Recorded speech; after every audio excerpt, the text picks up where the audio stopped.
Fatima Beverly, and we are again with the team of the National Alliance this week, and I'm going to be speaking to Claudette Charles Hassel. She's candidate number 20 on the National Alliance slate.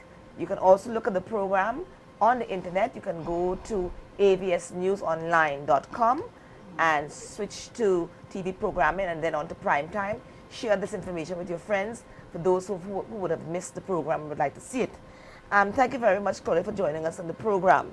You're very welcome. We were talking a little bit off camera that this is not actually your first time getting into politics, but it's been a long time. It certainly has been. And so what convinced you to, after you said 15 years, to get back into the political arena?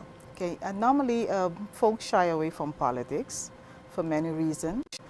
Folks would think that politics is a very dirty game to be in, but actually it is not necessarily so. I think where politics and politics come in is the individual. If the individual is so inclined, then that is what you get. After 15 years, I decided that we are going into a new direction. So St. Martin needs people with a new vision, people who has St. Martin at heart, and people who are capable of doing the job. And rather than staying at the sidelines, I decided to get involved again.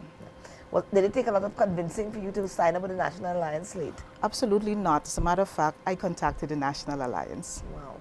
Yes. So you felt within your heart that you were ready? Yes. Yes. Yes. So what are you bringing now to the political table? Okay. I'm at the moment assistant to one of our commissioners. Actually, I'm his advisor. So therefore, I'm at a position where I can see what's going on at first-hand basis. I can see the work that the National Alliance has done in the past 14 months. But there's a whole lot more work to do.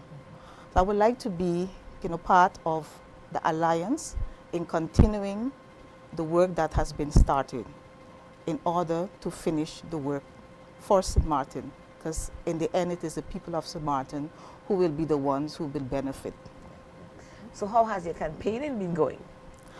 Rather sluggish, because it's not so long ago that I've decided to get on board.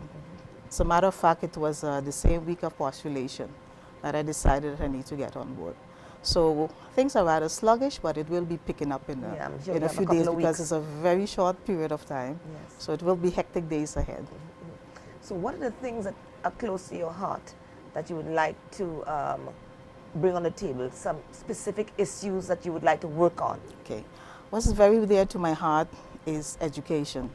As a former educator, I see firsthand that there's a lot of improvement needed in the area of education.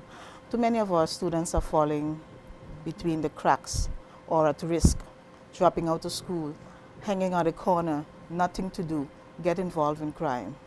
And then there goes the economy of your island.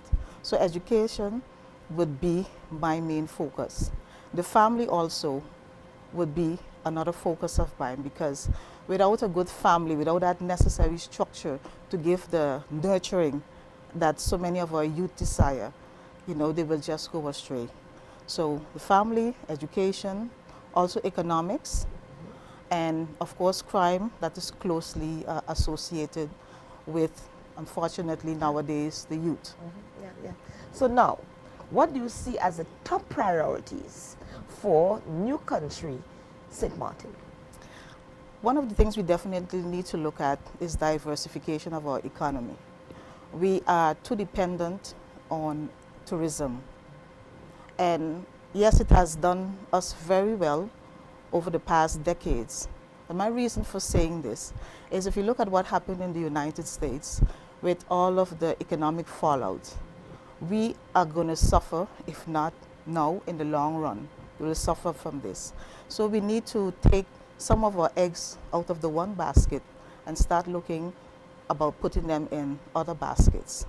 So we definitely need to diversify our economy, and not just for take away from tourism, but in doing so, we will also create more jobs, because we have many jobless youth out there, and also older folks. There are folks who are in their 40s and 50s who can get a job, and they need to work and they need to provide for their families as well. And all the jobs won't be in tourism. So we definitely need to find other sources of income for our people. So you have your work cut out for you. Oh, definitely. Yeah. But I'm up to the challenge. Right, that's great. So what would you say to our viewers, to the people out there, about Claudette Charles Hassel, candidate number 20? Why should they put their confidence and vote for you? Okay. To the viewers of St. Martin, my name is Claudette Charles Hassel, as you have heard. And I'm an educator, but besides that, I have also had legal studies, so I have a background in law. I also have a background in personnel, human resource development. I have a lot of experience in government, and I have the know-how of government. So I will be able to work on your behalf. Not only do I have the experience and the capability, I am also a person who is action-oriented. I don't believe in somebody should do. I believe in if it has to be done, I will do it, and I will lead the way. And you need people like me in government in order to work on your behalf. I will be the voice of the little people, and I will work for you. Thank you so much, Claudette, for joining us on the program, and I wish you all success. And yeah, revamped campaigning. We just have a few more weeks, so I know you're going to be out there working really, really hard, and success to you. Definitely, and thank you so very much. You're welcome. This has been Prime Time. Stay tuned, and we'll be right back with our final segment and final candidate.